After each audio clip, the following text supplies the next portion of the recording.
Bonjour, bienvenue. Alors, aujourd'hui, j'aimerais parler d'une notion que j'affectionne particulièrement, à savoir la force majeure. On entend souvent parler de cas de force majeure, mais de quoi s'agit-il concrètement? Juridiquement, que ce soit en droit public ou en droit privé, la force majeure désigne un événement qui présente trois caractéristiques.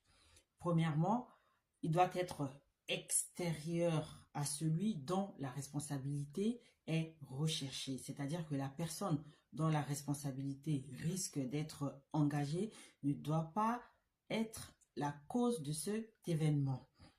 Deuxième caractéristique, il doit être imprévisible par celui dont la responsabilité est recherchée.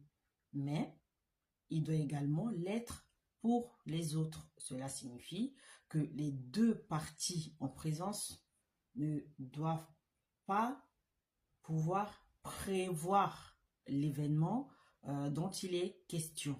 Et enfin, troisième caractéristique, il doit être irrésistible, c'est-à-dire que l'on ne peut y remédier. Voilà donc les trois caractéristiques cumulatives d'un cas que l'on peut qualifier de force majeure. Donc, le cas de force majeure constitue un cas d'exonération en matière de responsabilité civile.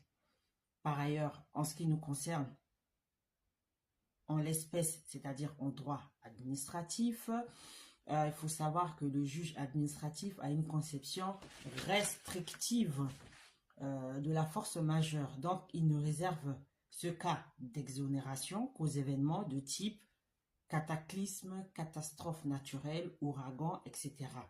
De toute façon, il s'agit là d'une cause extérieure dans tous les systèmes de responsabilité.